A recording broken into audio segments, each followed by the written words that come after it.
and it's my pleasure to welcome you all to this Anglo-Israel Archaeological Society virtual lecture. My name's Sarah Pierce and I'm the chair of the Society.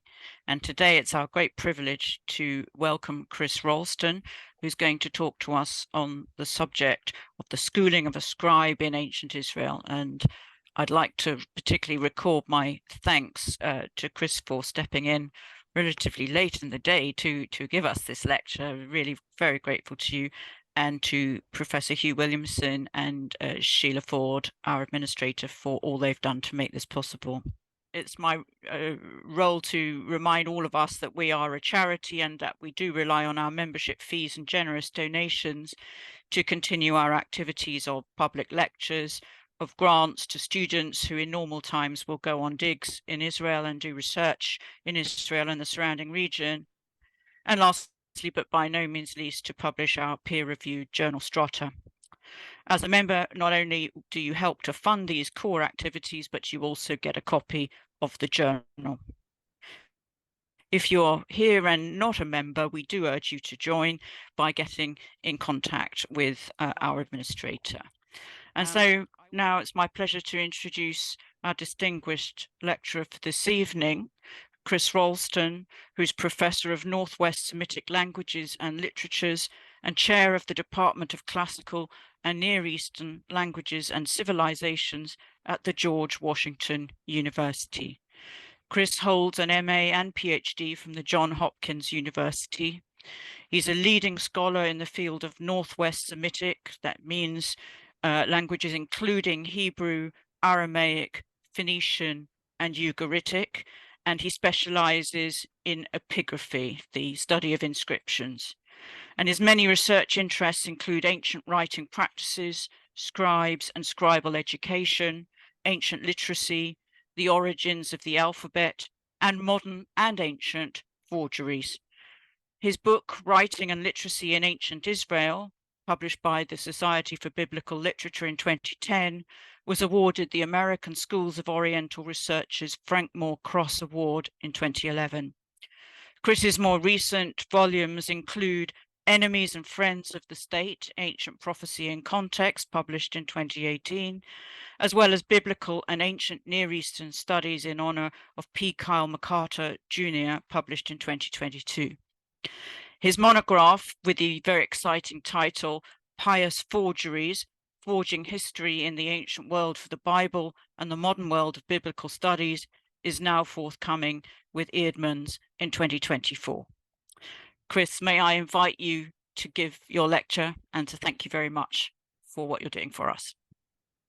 Well, thank you so much. It's a great delight to be here for the Society, and I'm so grateful to you, Sarah, for all that you've done to make this happen, and Sheila as well. Sheila Ford, thank you for everything, and Hugh Williamson for suggesting me. So it's a great pleasure to be here, and I'm delighted that there is continuing interest in scribalism in ancient Israel. My focus is predominantly the First Temple period, but I'll make reference on occasion to the Second Temple period as well. I also wanted to mention, as I looked at some of the people in attendance, I saw some mentors and dear friends, and so it's marvelous. And I can't mention everyone, but Carol Myers, Carol, it's marvelous to see you here, and Zev Herzog, someone who opened the doors for me, Zev did many years ago when I was a lowly graduate student at Johns Hopkins University. And Zev was so gracious and kind. So Zev, it's an absolute delight. And Ali Leota is here as well, a dear friend. So thank you so much. I'm going to use a PowerPoint. I'm going to attempt to share that screen with you now. And can you see? No, you can't see it yet. Or perhaps, can you see my screen? Yes. Yes, we can, Chris, but you need to put it on full screen, please. Yes, very good. That's it. Yeah. Did that work? I think so. Not yet. Have you clicked on it? I did, yes. Oh. See. Let me try again. From beginning? That's fine. Yes, that's fine. That's great. Perfect. Thank you. Okay. Terrific. Thank you.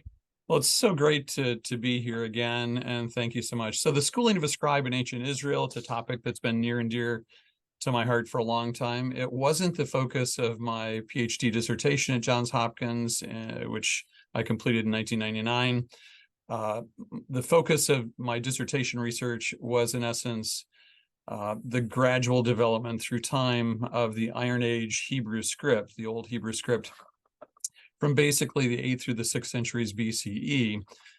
But as the process of writing that dissertation, of course, I became very interested in the development of the script through basically a 2-century period, and the way that at any given time, there was a fair amount of consistency in the shapes of the letters, the stances of the letters. And gradually I came to see, or came to believe, I came to sense that the evidence demonstrated that consistency at any given time, and then the development through time, so diachronic development through time for sure, but also synchronic consistency at any given time, was reflective of the fact that there must have been some formal training of scribes. The term school is sometimes considered deeply problematic, and so I've sometimes avoided it, but you see it present here in the term schooling. So that'll be the focus. And what I'm going to suggest here is basically, in the ancient Near East, the assumption of the ancients was that literacy levels were low and few people were able to achieve literacy. And that's the assumptions of the ancients, and I think that makes a great deal of sense. And that's the assumption of most people in the modern period, but not all. So we'll look at some of the sentiments of some of the ancient writers from Mesopotamia, Egypt, and also from ancient Israel as well, both the first and second temple periods. And then I'll discuss the fact that scribes had scribal tools. That was the case for various ancient trades, and it was true for scribes as well. And then we'll look at some of the details of the script, the orthography, the use of hieratic numerals, and the conclusions that I'll draw are not entirely new. In many ways, I build on previous scholarship, to be sure. But hopefully you'll be convinced at the end of this lecture that there certainly was some sort of formal, standardized scribal education in ancient Israel. So without any further ado, I'll launch right into this lecture. And so one of the things that I would, one of the things that I would wish to begin with is simply this text here from Ben Sira. He was a writer in the Second Temple period. The book of Ben Sira was a Hebrew composition. Ben Sira was a scribe in Jerusalem. We usually date the book of Ben Sira, the book named after him in essence, to circa 180 BCE. He also is rather famous for having a school, that is to say, in Ben Sira 5123, he references a Beit Midrash, or to be precise, a Beit Midrashi, the house of my instruction. And he calls or beckons students to come to it. But look at the words that he says here. And my main point here is to emphasize the fact that the ancients, and this is the beginning of this point, the ancients asserted that literacy rates were low. So Ben Sira says here, 38:24 through 39:11 is the text that I'm going to cite. You see a few words of it here. The wisdom of the scribe depends on the opportunity of leisure. Only the one who has little business, that is to say, few things such as the tradespeople have, few things that distract them. How can one become wise who handles the plow? So a farmer, one who glories in the shaft of a goat, who drives the oxen and is occupied with their work, and whose talk is about bulls. How can somebody with those sorts of obligations become wise? The implication is from Ben Sira that they simply can't. They can't acquire much literacy, or at least certainly not high levels of literacy. The farmer, or the pastoralist here, he sets his heart on plowing furrows, and he's careful about the fodder for the heifers. And then he goes on to say it's not only farmers and pastoralists, or agriculturalists and pastoralists, who simply don't have the time to achieve higher levels of literacy. It's also true of every artisan and master artisan. And rather striking is the fact that he includes in this category seal makers. And he basically says they don't have the time to really become all that literate. They're focusing on the task at hand. So too, the blacksmith sitting by the anvil, intent on his ironwork, the breath of the fire melts his flesh and he struggles with the heat of the furnace. The sound of the hammer deafens his ears, and his eyes are on the pattern of the object. He sets his heart on finishing his handiwork, and he's careful to complete its decoration. So the blacksmith simply doesn't have the time, his other obligations. So to the potter sitting at his work, turning the wheel with his feet, he's always deeply concerned over his products, and he produces them in quantity. He molds the clay with his arm and makes it pliable with his feet, something I saw a number of years ago in the Middle East actually occurring, namely, in essence, kneading the clay with one's feet, that is to say, walking upon it, softening it, and then giving it to the potter. He sets his heart to finish the glazing, and he takes care and fire in the kiln. All these rely on their hands. They're skillful in their own work. And then Ben Sira rather significantly says this: without them, no city can be inhabited. Wherever they live, they won't go hungry.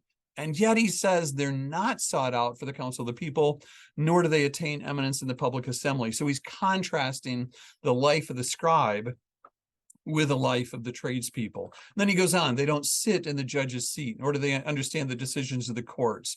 They cannot expound discipline or judgment. They're not found among the rulers. The very fabric of the world depends on them. But you can contrast, says Ben Sira, the life of the scribe. He preserves the sayings of the famous, penetrates the subtleties of parables.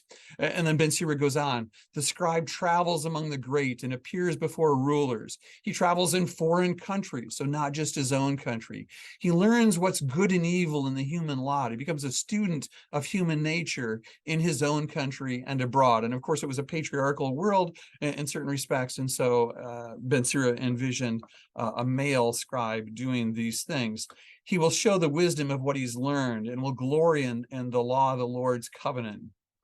Many will praise his understanding. It will never be blotted out. And notice this, his memory will not disappear. May his memory be a blessing, something we say. And you see it enshrined here in a fashion as well. His name will live through all generations. So one of the things that Ben Sira says, Second Temple sage and scribe, is that the life of the scribe is different from the average member of the populace.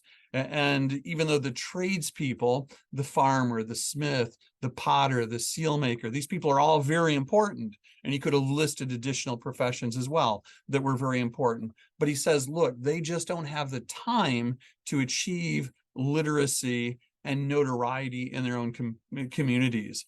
And one of the fascinating things, I always mention these articles by Ian Young, a dear friend as well. He wrote them, some 25 years ago. They're actually brilliant because in essence, what Ian Young did in these two Vetus Testamentum articles is looked at the biblical text and basically asked the question, who's doing the reading and the writing? Now, the reason Ian did this is because many people had said, look, and we'll see some quotes in just a moment. Many people in the field had said, look, writing the Hebrew alphabet, or the Phoenician alphabet, the Aramaic alphabet, any of these alphabetic writing systems, this is not so complicated. Somebody could learn to read and write in no time at all. We're going to consider that in just a moment. But one of the things that Ian did, because of those who felt that way, was in essence, he said, let me look, Ian did, let me look at the biblical text and see who's reading and writing. And lo and behold, it's the scribes, the priests, the high officials, sometimes the prophets who are doing the reading and writing. And I want to take that seriously. That is to say, I want to look at texts such as Ben Sira, and see what Ben Sira thought about literacy rates and scribalism. And I want to look at the biblical text. You want to look at the biblical text, see what it says.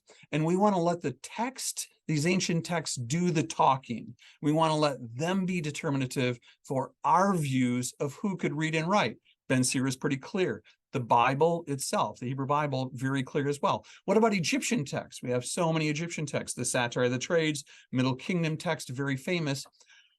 This actually was the subject of my first real academic publication, published in JBL a number of years ago, in which I looked at Ben Sira and his Satire of the Trades, or his text about the scribal profession vis-a-vis the trades. And I looked at the Egyptian Satire of the Trades, Papyrus Lancing, etc.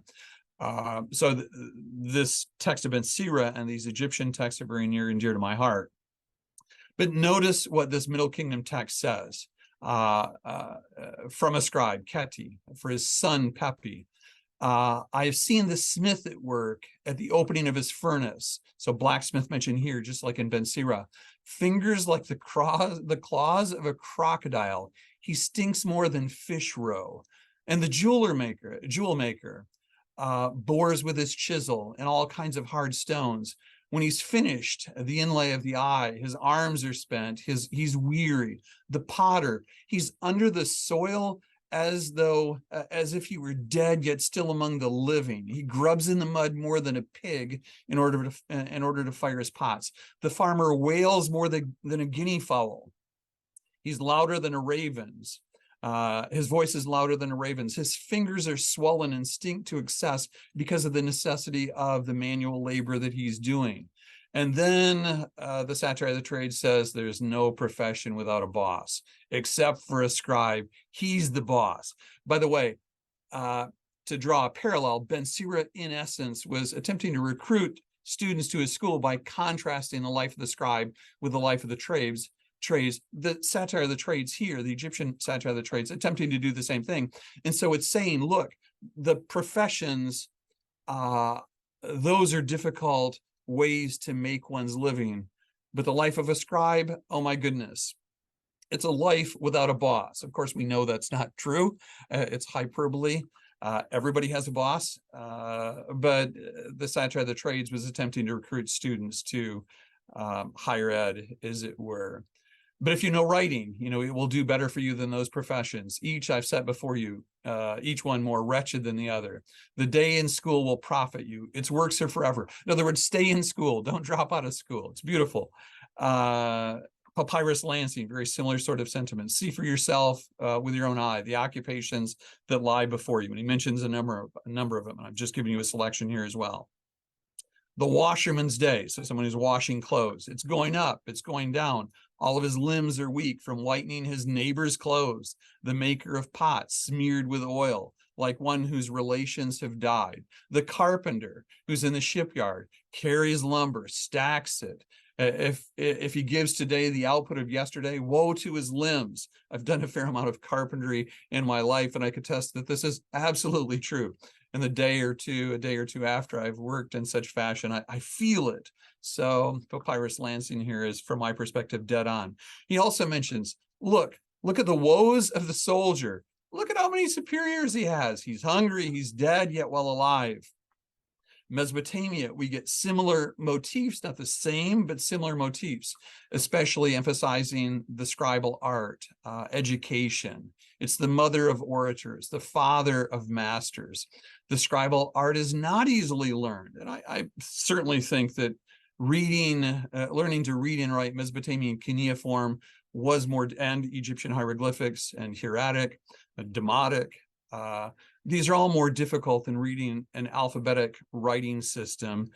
But I'm going to contend that even learning an alphabetic writing system was still difficult. But in the case of Mesopotamian cuneiform and Egyptian writing systems, these were difficult and they took more time. There's no doubt about that. I'm not suggesting otherwise, but I am suggesting that alphabetic writing took some time. It's not nearly as simple or as straightforward or as short of a process as people have sometimes suggested.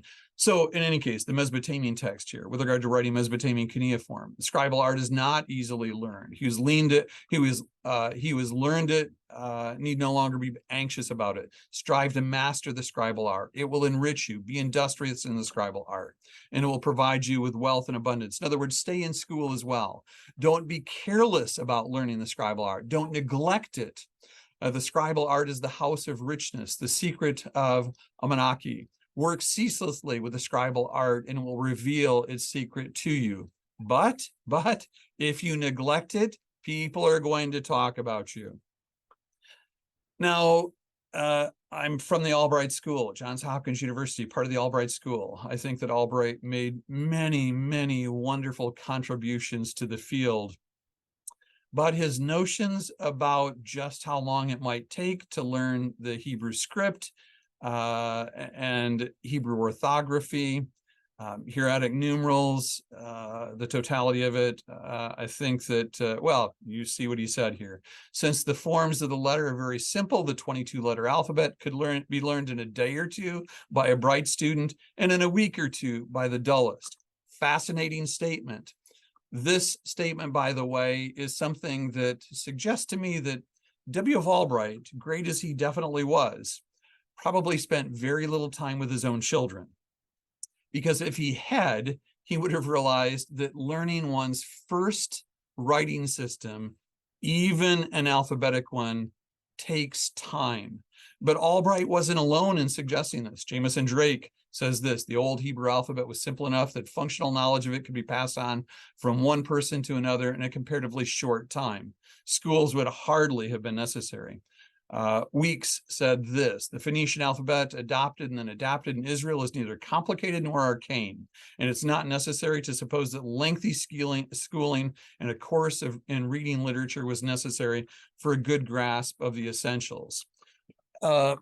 However, in spite of those sentiments, one of the things that I did a number of years ago is this: I actually looked fairly deeply into the field of educational psychology, educational linguistics, and here's what those who actually are involved in studying the process of learning to read in the modern period, read and write, actually state.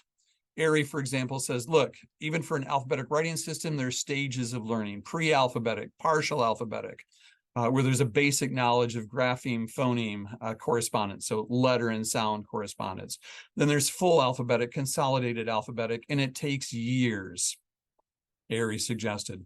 Iris Levin, she suggests that with regard to modern Hebrew, age 5, phonetic writing is beginning. Up to age 8, orthography and Masoretic pointing are taught. And by age 10, most spelling errors disappear. But again, her point was and is, though sadly she's passed on, multiple years are necessary for proficiency, not Albright's day or two, or the suggestions by others such as Weeks, and Jamison Drake, that it's a short process. It's simply not even for learning an alphabetic writing system.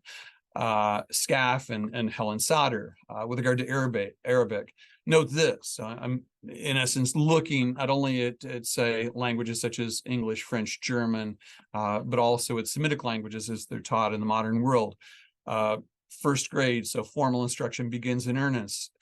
Consonants, long vowels, short vowels are learned together. And by 9th grade, proficiency is generally achieved. Students are very capable of writing with substantial proficiency. The point is that it takes years, not days or weeks. Something else I should mention here, which I didn't put in the PowerPoint, is this: we live in a world which is quite different. Since the time of the printing press, there's print saturation. And in fact, that is to say, one has readily available, regardless of where one goes, books, newspapers, magazines, social media now, road signs. We are inundated with print culture. That simply wasn't the case for ordinary people in the ancient Near East. And so remember that. The other thing which I think deserves mention here with regard to why literacy rates are so much higher now than they were in antiquity is the fact that most of us are the beneficiaries of government mandated education of the masses. And that simply wasn't present in antiquity. And so one of the things that I always emphasize in these discussions is that we live in a very different context from the context the ancients lived in. Now, I'm not suggesting that in capital cities there wasn't writing that was present. Sure, obviously, there are public monuments and that sort of thing.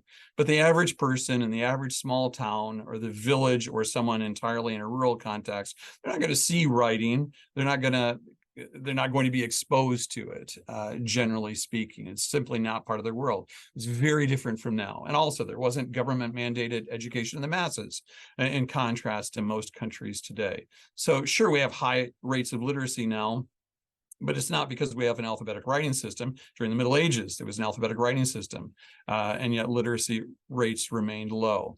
So what about ancient Israel? And I want to move into this. What I'm going to suggest, what I've suggested in print various times, especially, for example, in my 2006 article in Basor, I think it was 2006. In essence, I believe that scribes were taught, the script, the morphology of the script, that is to say, the shapes of the letters, the stance, which way they lean, even something like script environment or letter environment. We'll talk about that in a few moments. In other words, what we see when we actually look at the Old Hebrew inscriptions is the fact that, generally speaking, the morphology, the stance, the letter environment of most Old Hebrew inscriptions is very well done. And when, on occasion, we have an inscription that is not from a trained scribe, it's painfully obvious. It's painful for me, probably is for you or would be. So with regard to the script, someone's teaching them, and they're teaching them how to do it, the number of strokes to form a letter, the direction of those strokes, the general shape of the letter. All of that's being taught. Orthography. Sometimes people will say, look, you have an alphabetic writing system and Hebrew is mostly consonantal, so it's very easy. It's really not that easy. And there actually was a fledgling but fairly precise system of marking long vowels, final long vowels, and then a little bit later, medial long vowels. So the orthography isn't as simple as some people suggest. And then also hieratic numerals, a really complicated system that most of us still struggle with today when we hit an ancient Hebrew text. And we have hieratic numerals not only in Old Hebrew texts, but we have them in Moabite as well. So the Ataruz inscription, which I was pleased to be one of the co-authors of a number of years ago. The Ataruz inscription, it's Moabite, clearly hieratic numerals are present there. So in other words, the ancient Israelite scribe was good at the script, really good. And the letters were done with precision. I'm not suggesting that there was no variation. There's always variation, but the variation will be within a certain sphere, within a certain realm, to a certain degree. Orthography, really quite impressive in many ways.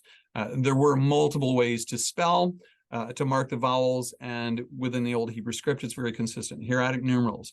Other things that I think scribes had to have been taught: letter formulary, legal formulary, sealing practices, and abecedaries might be part of the equation as well. That is to say, on a number of occasions, we have the writing out of the alphabet in Hebrew. And some people have said, that's not necessarily part of scribal education. Okay, maybe not all, but at least some.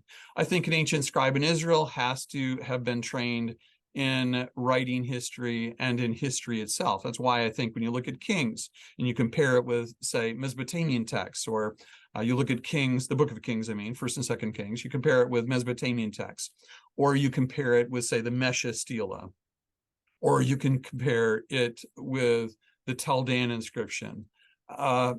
The scribes who produced First and Second Kings, they were well trained and they knew a lot. They nailed the history really quite well. I don't think that was an accident. I don't think everybody could actually do that. I think it was a result of training. That's the most reasonable way, from my perspective, to account for the precision of First and Second Kings. Obviously, I'm not suggesting that something like Judges is historical and at all the same fashion, not even Samuel for that matter. But we definitely have some pretty gifted writers of history, as attested in the Hebrew Bible, for example. Tools of the trade, we have this as well. So we have a scribal pen referenced. We have ink referenced. We have a pen case or a scribal palette mentioned. Scribal knife, right? And these are those terms. Papyrus roll, a stylus, iron pen. Chisels had to be used as well, because obviously if you're dealing with ostraca, so ink inscriptions, you're going to use some sort of a reed pen or something along those lines. If you're doing a monumental inscription, and we do have some from ancient Israel, you're going to have to chisel that in. If you're doing an incised piece of pottery, if you're incising a piece of pottery, obviously you're going to need some sort of a sharp incising tool. and these are referenced within ancient texts. So in essence, scribes were trained, and we have scribal tools. So just as a carpenter had his tools, or a blacksmith had his tools, or a potter had his tools, these are trades. Scribalism was a trade as well. And in essence, I'm suggesting that there was an apprenticeship that was part of the equation for the formal training of an ancient scribe. I should also note in this context that I'm not suggesting that scribes were the only people who were trained. I think high officials were often trained in reading and writing as well, probably had the same sort of training a scribe had, maybe even from the very same teacher or master. As well. So I think literacy rates weren't confined to scribes. I think high officials could read and write. I think the biblical text suggests the very same thing as well. And yet ultimately, I think that it was not the norm. And, you know, for Mesopotamia and Egypt, literacy rates are usually pretty much always put in the single digits. I think that's accurate. It's going to be different when you get to Coptic, of course. But literacy rates in Mesopotamia and Egypt are normally put in the single digits and even the low single digits. It's hard to estimate for ancient Israel the way it was, but in light of the ancient texts, including Ben Sira, and then the biblical text itself, I think we can conclude reasonably that most people couldn't read and write. And I generally will put literacy rates in ancient Israel. You could do the same thing for Phoenicia or Aram, probably, 8, 10, 12%, something along those lines. One of the things that we're going to do for the next few moments is just take a look at a few inscriptions to remind us of the corpus. One of the things that I saw it just the other day in some article that I was reading, basically the suggestion that we just don't have very many old Hebrew inscriptions. And so we really can't draw any real conclusions because there's such a dearth of data. Well, we don't have 500,000 or 1 million tablets like Mesopotamia does. We don't have the text that Egypt did either. And yet the number of Hebrew texts is not minuscule at all. A number of them are dated by the archaeological context or by associated archaeological remains, say carbonized materials. And they come from north and south, heavily from the south, but also from various periods in the north also. We got to factor that all in. So we have inscriptions from Kuntilat Ajrud. We have inscriptions from Arad, right? More than 100 from Arad. Kuntilat Ajrud, a dozen or two, if we count the Phoenician as well as the Old Hebrew. And by the way, Kuntilat Ajrud is quite nice because you can definitively see the differences. You can easily, if you know what you're looking at, you can easily see the differences between the Old Hebrew script and the Phoenician script. The Old Hebrew script was distinct from the Phoenician script. It derived from the Phoenician script, but it's distinct from the Phoenician script. And I don't think that was an accident either.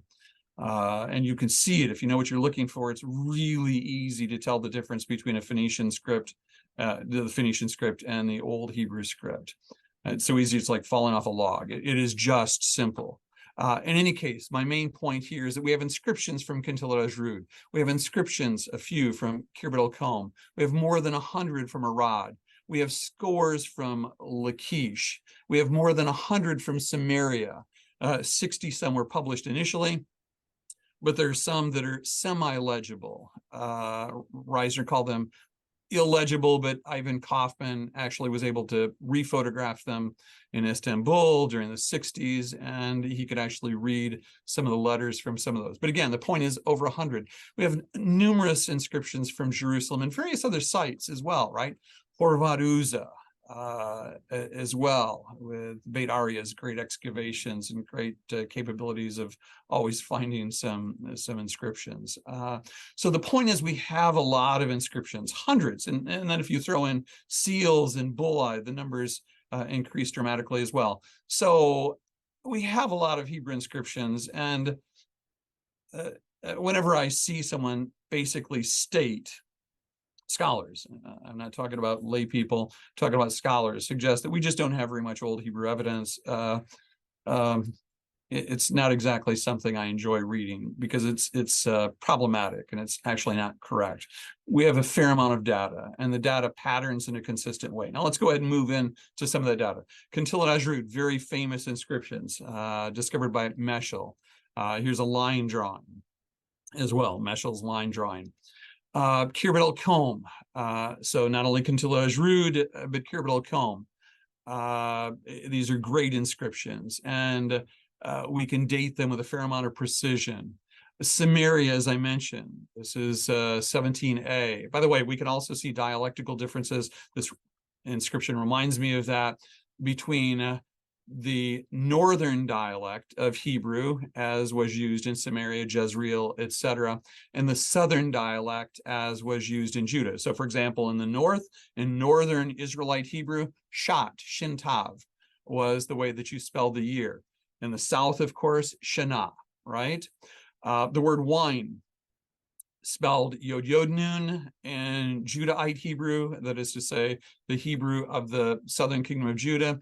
The northern Israelite kingdom, it's spelled yain, yod nun. So dialectical differences can be seen as well, and they're consistent when we can see them. So there was a northern dialect of Hebrew, a southern dialect of Hebrew in the First Temple period, but the script, rather strikingly, and the great Joseph Navev, Hebrew University, mentioned this a number of years ago, and I think it still holds today. He said that the scripts of Israel and Judah are the same. Now, if the northern kingdom of Israel hadn't fallen to Shalmaneser V and Sargon II in 722, 721 BCE, and it continued to exist, maybe there would have been divergences. But it did fall in the 8th century, the late 8th century. And so no differences had a chance to develop. It's basically what Navev said, and I think he's absolutely correct. Barley letter coming from the latter part of the 8th century from the joint expedition at Samaria is my basically overlaying my digital drawing. By the way, I should mention my drawings are all made digitally, and you'll see a few of them in this presentation. The reason for that is because if you use Mylar paper or something like that, inevitably you're basically obscuring to some degree what it is you're attempting to draw. So what I always did, and Zev Herzog was so amazing in helping me out getting the Arad negatives long ago, and Ivan Kaufman gave me all of his from Samaria. The British Museum and the Rockefeller were amazing. The Israel Museum was amazing in terms of facilitating my acquisition of original negatives of these ink inscriptions, often very valuable because through time, especially after discovery, the ink would often fade. So I wanted to acquire the best early negatives that I possibly could so I could see the letters, scan them with West Semitic Research's help in California with Bruce Eckerman and Marilyn Lundberg, and then I drew them digitally. So I had the inscription was literally on the screen in front of me, and I would digitally draw them in Photoshop, and that allowed me to actually produce really accurate, from my perspective, digital drawings. Advances continue. Sometimes people do it in slightly different ways today. That's great as well. But the way that I did it, I think, was very useful in terms of really reflecting with a fair amount of precision the morphology and stance ductus of the letters. Gibeon inscribed jar handles, more than 60 of these from Gibeon. Here's one of the Arad ostraca, one of the most famous ones. Now, what I want to draw your attention to, so we have a lot of inscriptions. And what I did, by the way, in my dissertation, I've continued to do it from time to time, but especially there, I actually used Adobe Photoshop's measuring tools and measured for all of the clear letters in all of the old Hebrew ink inscriptions, the major corpora and some of the minor corpora. I actually took the Adobe Photoshop measuring tool and literally measured every single stroke that I possibly could. So I'm in the second line here. My cursor's on that lamed right there. I would literally drop the measuring tool of Adobe Photoshop over that. And I would enlarge it, of course, much larger than it is in this Photoshop sign. I would also do this Photoshop picture. I would also, so the 4 strokes of the shin, I would literally measure those as well. I would measure the morphology and the angles of the noon, all of the letters, right? The strokes of the hay here. I measured all of them. the stance of the bait there and the word evid, measured all of them, and that produced all kinds of really nice data for me. And that allowed me basically to analyze through time the way that even from the 8th through 6th centuries BCE, the old Hebrew script, at any given time, it was quite consistent. But when you look at a 200-year snapshot, you can actually quantify the evolution of the script. Anybody ever looked, for example, at something that was written 200 years ago? When I look at the Declaration of Independence or some of the letters, the writings of Thomas Jefferson, I have a hard time with that script. The reason is because the Latin script is used to write. English has developed through time as well. We often don't think about it, but it certainly has. The Hebrew script did too. And that can be quantified. And that's what I worked on. What I want to draw your attention to now, and the beauty is the scribes were very consistent at any given time with regard to the morphology of the script, the ductus of the script. Ductus means, in essence, the orders, the direction of the writing, the order of the strokes. They were consistent in that regard as well. I want to draw your and I don't think that's coincidental. I don't think it can be coincidental, right? I don't really believe in literally scores and scores and scores or hundreds of coincidences. The data patterns in a specific way as we look at the old Hebrew script through time. And I think that's because there was formal standardized scribal education in ancient Israel. Call it schools, call it whatever you wish. I don't really care about the term. You call it whatever you wish, but there was formal standardized education for scribes. I want to draw your attention to a very fine point here now. So if you look at the third line, and I want you to look at that samic. That's a samic, vav preceding it, a pay right there after it, and then a resh. But I want to draw your attention to a very fine point, namely in this particular sequence, when the samic precedes the precedes the pay, the samic towers over the pay. That's fascinating because it's not the same in Aramaic, it's not the same in Phoenician, but it is in Hebrew. Think also about the variations in the ordering of the alphabet. Samak ayin pei, samak pei ayin, right? In any case, look at this one, and this is Kuntiladaj Rud. See the way that samak towers also. This is the word kesef. So that samak towers over that pay as well. That's pretty fascinating. But you might be thinking, well, maybe it's just ink inscriptions, not something that's chiseled. Okay, here is the royal steward inscription, 8th century as well. So notice that samic right there, the word kesef, the samic towering over the following pay. This is the one of the Musayaf Ostraca, one of the first two that was published. Wow, that's pretty interesting. You know what? Look at that samic. It doesn't tower over the pay. So if you look, and I did, if you look at every single old Hebrew inscription from an excavation, the samic towers over the pay. Even in one of the seals from Megiddo, for example, where the samic pay are in sequence, it's higher, substantially higher. It doesn't tower in the same way because of the constrictive nature of the registers of a seal, but it's still higher. That's the way it was done in ancient Israel. Coincidence? I don't think so, especially in light of the fact that in Phoenician and Aramaic, it doesn't happen that way. This is a distinctive Old Hebrew development for the Old Hebrew script during the Iron Age, regardless of the period. So we see it with Lachish as well. So I've already mentioned that one there in Lachish in that third line. So we see that feature, and it's an aspect of scribal education. So it's not merely the morphology, the stance, the ductus of the letters. It even has to do with something that Bruce Zuckerman called letter environment. So the ways in which two letters, if there are two letters in sequence, two letters in sequence, the juxtaposition of those letters, there were also sort of rules about the way that looked, and there obviously was with regard to the samic pay. And yeah, you look at this one, the samic doesn't, right? A number of years ago, I testified in the forgery trial in Jerusalem against a couple of antiquities dealers. one of whom was present in the audience the day that I testified. Got on the stand about 9:15 a.m., got off a little after 10 p.m. Enjoyable day. After all, we were able to talk about epigraphy for an entire day, as if there were a captive audience. But notice this inscription here. The Samic doesn't tower over the pei. Same thing is true in the Jehoash inscription. The Samic pei occur in sequence, and it doesn't tower over it.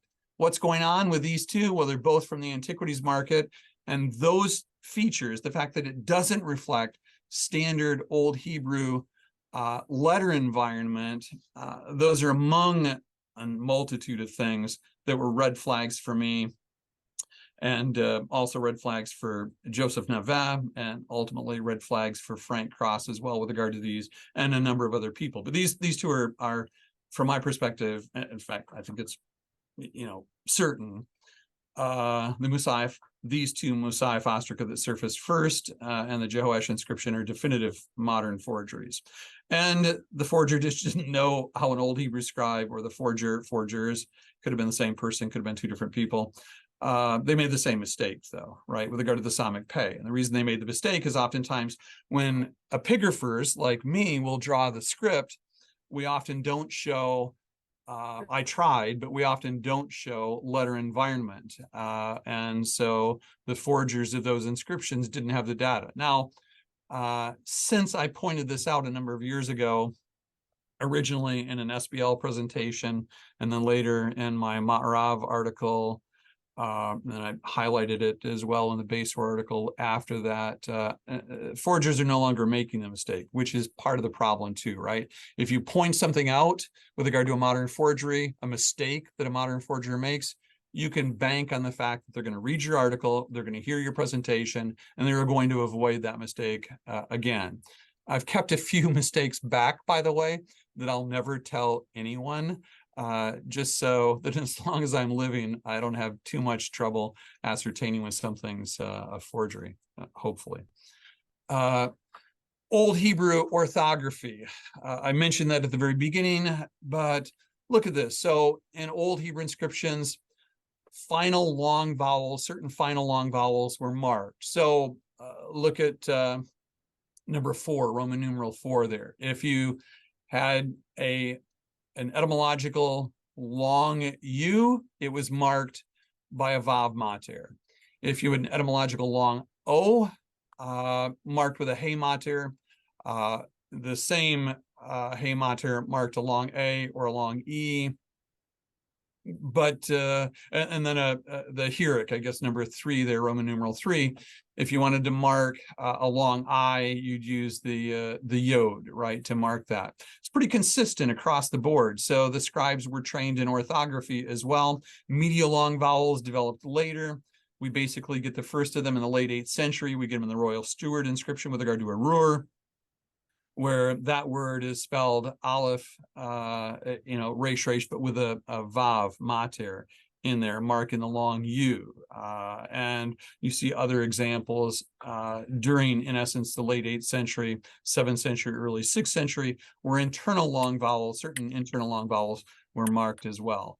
So in essence, with regard to orthography, Old Hebrew scribes or scribes in ancient Israel were taught as well. Then they were also capable of using a really, from my perspective, sophisticated system of numerals. The hieratic numeral system, it was basically originally an Egyptian system. Stefan Wimmer has done great work working under Professor Orly Goldwasser, among others, but discussing this. And Stefan Wimmer wasn't the first, but he really has the definitive publication on hieratic numerals in Levantine texts. So and it's really a very sophisticated system, and you see them in various periods. We have them in the Samaria Ostraca, we have them at Arad, we have them at Lachish as well. So we have a really great system.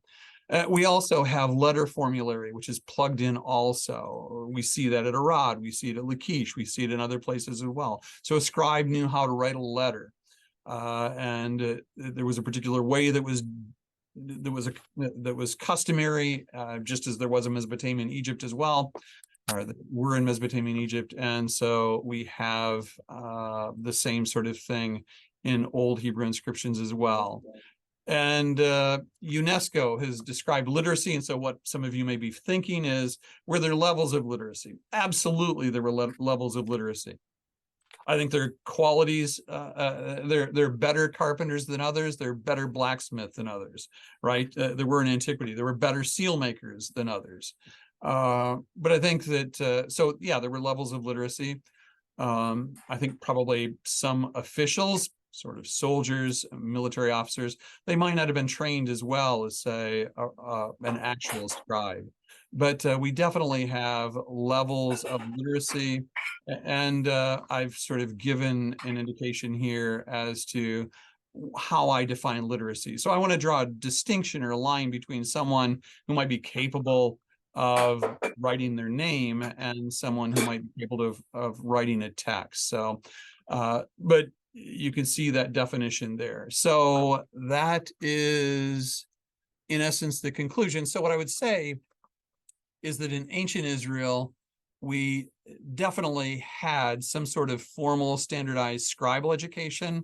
I think that high officials probably went through something very similar, maybe the very same thing. And I think that's the most reasonable way to account for the sophistication of the script and the orthography and the use of hieratic numerals and the usage of letter formulary.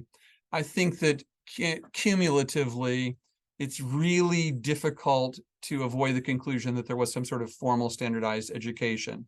And with all due deference to Albright, you couldn't learn how to read and write an alphabet, your first alphabetic writing system, within a day or two for a sharp student and a week or two for the dullest, right? That's just not the way that it happened. At least it didn't happen for me, didn't happen for my children, and I suspect it didn't happen for yours either.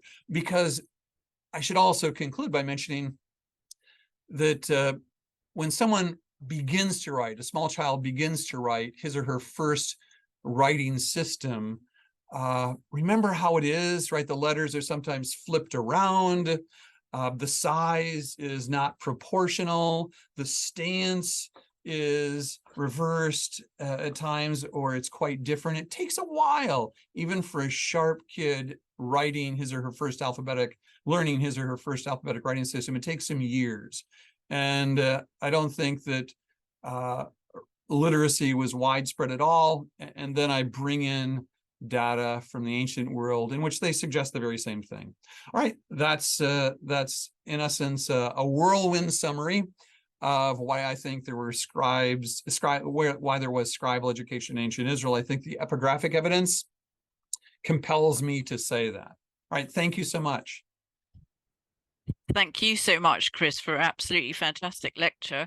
You have a few minutes for taking some questions? Yeah, definitely do. All right, as you mentioned, I sort of overbooked myself this semester, so I'm teaching biblical Hebrew right after this. Wow. And then I'll go to law and diplomacy in the ancient Near East, and then I come back for Hellenistic Greek after that. So, but I have definitely 15-20 minutes. Thank you. I'm sure we're not surprised that you're in great demand. But thank you. We have a first question from Roberta Harris, which a number of people have tried to answer already, but we'll ask you. Why do 5 Hebrew letters have final forms? Yeah, and that's a second temple development, and it's a great question. And I think in essence, one of the things that is part of the equation is that there were always moves that arose as a natural part of writing to make the process faster. And I think in the case of the five letters, I think ultimately it had to do with the desire to be able to make them as rapidly as possible. And I think that's why we have that. I should also follow that statement up with this statement. I'll often tell students we can know the what with a fair amount of certitude. We can even know the when with a fair amount of certitude. The why is often much more complicated.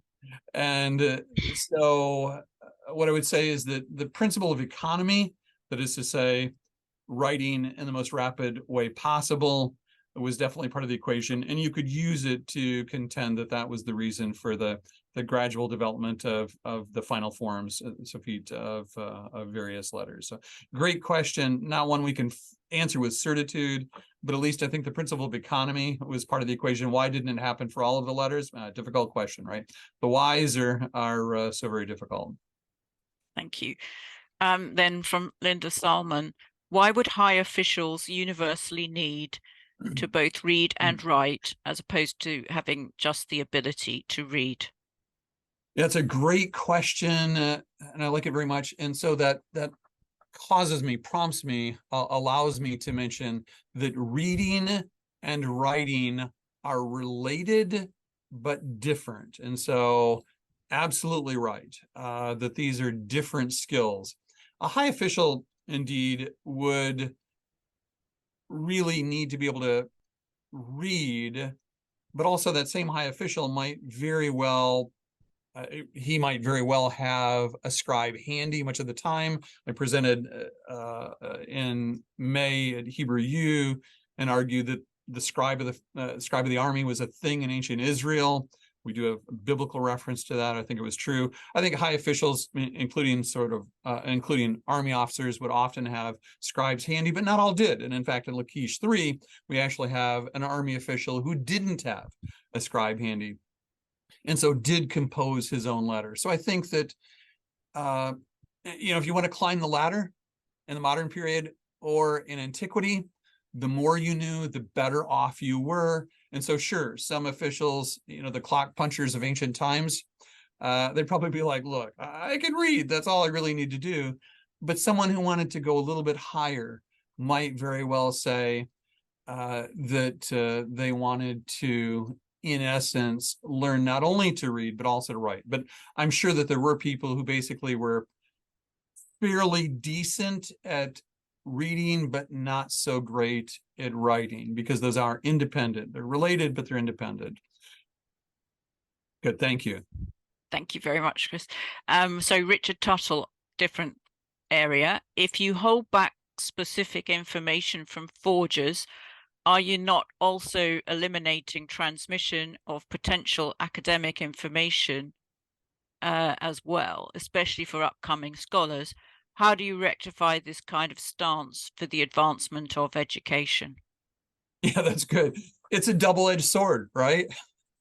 When I first presented on my Samic Pay thing many years ago at SBL, someone raised their hand. I think I remember who it was, but I don't want to say in case I'm wrong. Someone raised their hand and they'll say, well, that mistake's never going to happen again. And I was like, yeah, I agree, right? And so it's a double-edged sword. And yet ultimately, I don't convey everything just because I want to keep a few things back. In other words, I want to limit to some degree the education of the forgers. Now, the question is well put, but what about other scholars, future scholars? And so I will mention to you, sorry, Nathaniel Green is here. Adam Bean might be too. I have told my students some of these things, my former students, some of these things. So, and you are sworn to secrecy, as you know, Nathaniel. It just, forgers are getting better and better. I actually have an article that I haven't published yet, but it's entitled The Future Perfect Forgery. Obviously, I'm punning on the tense, right? Future perfect. And yet, so double entendre is present there. But I think we are come to the point where someone could actually produce a perfect forgery or a nearly perfect forgery. And I'd like to slow that process down just a little bit, because forgers read our books, they read our articles, they listen to our presentations. And this is going, all the way back to the Shapira forgeries. The Shapira forger or forgers, they were reading the publications of the day. That hasn't changed, and it won't ever change. You're getting a lot of comments saying fantastic talk. Thank you very much. I'm very grateful. Lisbeth Fried asks, Hebrew is generally phonetic, which English sadly is not. Would that not have made learning to read easy or easier than learning to read English? Yep, that's a great question. Great to see you, Elizabeth. I was so delighted to see you were present here. So thank you so much for the question. Yes, and so modern linguists talk about writing systems with a shallow orthography and a deep orthography. And they use those terms in this fashion. Shallow orthography means there's pretty much a direct correspondence between the letter we write and the sound that it makes. German, for example, has a shallow orthography. What you see in the letter is what you get in the phoneme, the sound. French, a really deep orthography, which I think probably caused many of us grief if we learned it as a foreign language, or maybe if we learned it as our native language. Deep orthography, because oftentimes there's not a great deal, or at least not as much correspondence between the grapheme and the phoneme, between the letter and the sound as we might like, right? French has a deep orthography. English, of course, is somewhere in the middle. Right, as far as we can tell, Hebrew, Phoenician, Aramaic arguably had a fairly shallow orthography, at least as it's represented in the writing system. You know, we know of dialectical variations that must have been present. Think of the Shibboleth incident, right, in the Bible. And so it definitely made it easier. There were other things, though, that were pretty important, and reflections of the fact that the orthography might not be quite as shallow as we sometimes think. So, for example, the sin and the shin. Why do we have a sin and a shin, right? And the answer is, you know, some words actually start with the phoneme s. Some start with the phoneme sh, the fricative sh, and yet they're written with the same letter. Well, that's because actually Hebrew had not 22 phonemes, sounds, but at least 23. And in fact, we can go deeper than that. It must have had additional ones. So the hooked H and the dotted H, right? Those two are distinct phonemes in Proto-Semitic. They're distinct in various other languages, including modern Arabic, ancient Arabic. And they were distinct phonemes in Aramaic as well, but they were written with the same letter. So it's not, so the orthographic system for writing Hebrew, Phoenician, Aramaic, it's pretty shallow, but it's not as shallow as we sometimes presuppose. But yeah, definitely it's not as complicated as learning to write French. I don't know about you, but I still make spelling errors in French. And probably that's never going to change for me. Thank you very much, Chris. Eliyahu sends greetings, shalom from a modern scribe by the Dead Sea. Very good. Well, wonderful. Thank you so much. We have a lot of new questions, so you must tell me when you want to stop. Carol Myers, I agree it would take some time for a child to learn to write, but what about an adult learning? Presumably it would happen faster. Yeah, that's a great question, Carol, and thank you so much for being here. Carol and Eric have been mentors and friends for 20 plus years. So thank you so much for the question. Yeah, that's a great question. And we just don't have the evidence really for that sort of thing. Ostensibly, it might have been simpler for an older person, a non-child, to actually learn how to read and write.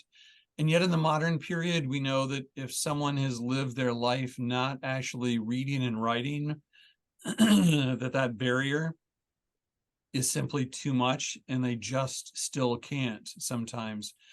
So I agree with you. I think that it theoretically should be simpler for someone who's older, has more manual dexterity, for example, perhaps, depending on the trade that they have, has more cognitive building blocks that might be helpful.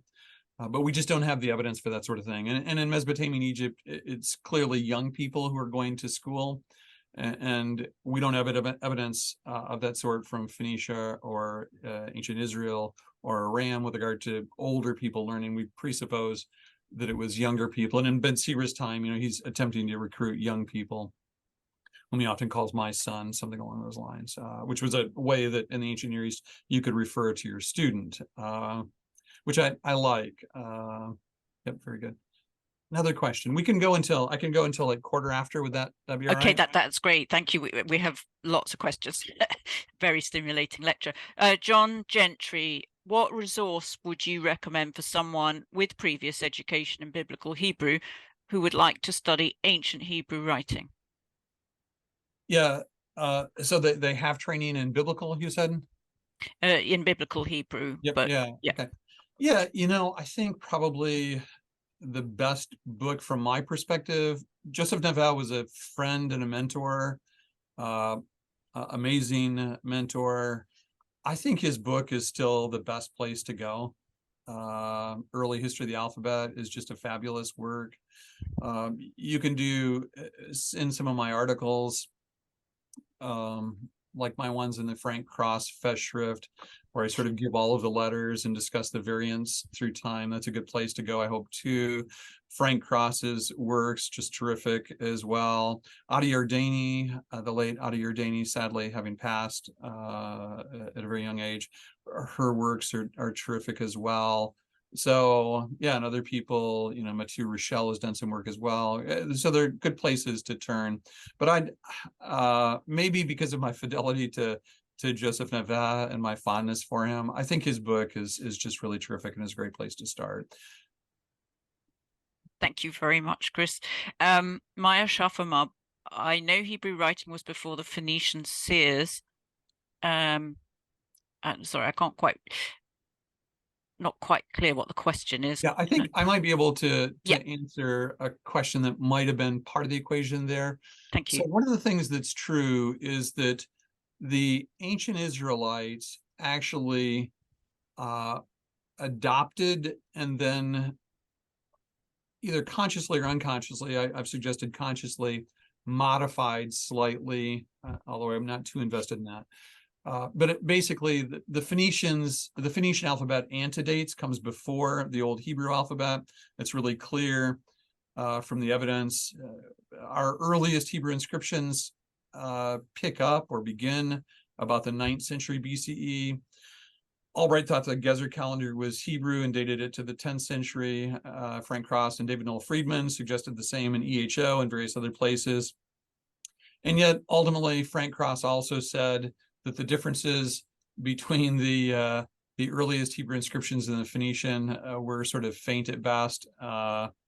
And so Cross did suggest the Gezer calendar was Hebrew, but he wasn't hyper committed to that either. So that's a long way of saying, Nevel said, look, I think the first old Hebrew inscriptions are attested in the 9th century. I think that's definitely the case. And the Phoenician inscription. And then we have a lot. They really pick up, the old Hebrew inscriptions pick up a lot in the 8th century, 7th century, 6th century.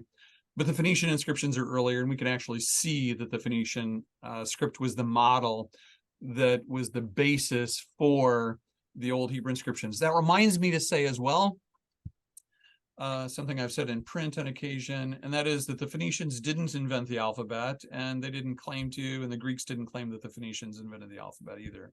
The alphabet was invented, from my perspective, 18th century BCE. Dear friend, Professor Orley Goldwasser, Orley Goldwasser suggested 19th century BCE, I think, and that's fine with me too. But the early alphabet, in essence, comes from the early 2nd millennium BCE, with all due deference to people who suggest it's later, such as my friend Benny Sass. Yeah, I think it's early 2nd millennium BCE. It existed for several centuries. The Phoenicians basically adopted and adapted the early alphabetic, and they changed it in certain ways, standardized it in certain ways. And we get those Phoenician inscriptions beginning around, the 11th century BCE, something like that, or a little bit earlier maybe. And then the Hebrew inscriptions picking up about the 9th century BCE. Naves said the Aramaic script, by the way, becomes distinctive from the Phoenician in the 8th century BCE, and I think that's still the case as well. Some people have suggested it might be a little bit earlier, but I think Naves has the stronger arguments.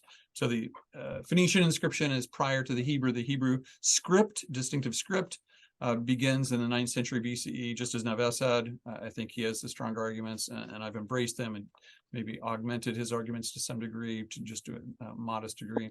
And then the Aramaic inscription, Aramaic script, beginning in the 8th century BC. Reminds me to say, language is one thing, script is another thing, right? We often think that they're the same thing. They're not the same thing, right? Think about the fact that you can use the Latin letters to write English, French, German, right? And you can use the Coptic, for example, uses the Greek alphabet largely, right? Adds 5 letters from Egyptian, but right. So again, script is one thing, language is something different. So good. All right, next question. Time for one more. Is there evidence for any female scribes from Alison Liotta? Yeah, very good. Thanks so much, Ali, for being here. That's terrific. And we don't have it for ancient Israel, but we do have it for Mesopotamian Egypt. I wish we had more evidence for it. I suspect that there just weren't very many female scribes, but we do have some evidence from the broader ancient Near East. But from Israel, we don't have that evidence, at least to date. Maybe at some point we'll get it. I think there must have been. Some people have asked me, were there female scribes in ancient Israel? I think absolutely, right? When I did my dissertation, for some reason, our middle daughter was deeply interested in old Hebrew paleography. And so when I was doing my dissertation, I was there with Photoshop measuring all of the letters, trying to ascertain whether there were 2 strokes or 1 stroke, the direction of the strokes, the number of strokes. She was definitely very much into that. She was young enough that it's not she remembers doing it, but she was actually quite good at figuring that sort of thing out. I suspect that there had to have been some scribes and high officials in ancient Israel, girl dads like me, who probably are fathers who had sons and daughters, who basically did teach their daughters writing. I think it has to have been. Just as it was that, our middle daughter was deeply interested in Old Hebrew paleography of the 8th through 6th centuries BCE when she was like 7 or something like that, right? Or 8, something like that, 10. I think it had to have occurred. So maybe evidence will come through at some point. We don't have it for ancient Israel now, but I'll guarantee you can take that to the bank, right? I'll guarantee you there must have been some female scribes in ancient Israel, because I think there were progressive and practical fathers then, just as now, who probably saw fit to make sure that their daughters could read and write, even if it was very rare. And we do have evidence, as I say, from Mesopotamian Egypt. Good. I'll take one more question if there's... Really? Oh, I think the next one isn't a question. Okay, our comment's fine too. Comment. From Robert Porter. I think I can explain what Albright meant. A missionary to South America once told me he could teach someone to read in 36 hours. Spanish is fairly phonetic, unlike English. If you already know the language and it's spelled phonetically, it's possible. Yeah. Albright, yeah, it could very well be true that he claimed to have done that. I still would like to, I'm not from Missouri, but you got to show me. In other words, I'd want to see that actually happen, because I think my daughters were all sharp, are sharp, and being able to read and write, even though they were native speakers of English, it took them some time. And when they first started to write, the letters looked pretty wonky, right? And I don't think I don't care how old somebody is or how young they are, the manual dexterity takes some time. Orthographic systems, even if they're fairly simple, they're going to take some time too. So if the goal is to teach someone who's a native speaker to be able to read, yeah, you could probably do that. You know, that briefly doesn't ring true unless we're reading really simple prose. But learning to write, it takes longer than that. And I think, you know, those with children would attest to the fact that their kids are bright. We'd all say, if we have children, we'd all say that our children are very bright, right? And we would probably all say that it took them longer than a day or two to actually learn how to use their first writing system. So very good. Well, thank you so much. I'm deeply grateful for your presence here, and I'm grateful for the invitation, and happy to do this sometime. I think there's another lecture coming on the pike that Yossi Garfinkel's Yes. putting together, and he's graciously asked me to be part of that. I think Professor, Orly Goldwasser is going to be part of it. So Professor Garfinkel, Professor Goldwasser, et cetera. So looking forward to that as well. So thank you so much. Well, thank you, Chris. Tremendously generous with your time with us and with the lecture and the question and answer session. It's been a huge privilege to hear from you, and we're really looking forward to seeing you again in the new year with the panel with Yossi Garfinkel. Thank you so much. Well, thank you. Bye-bye now. Take care, everybody. Bye-bye. Thanks.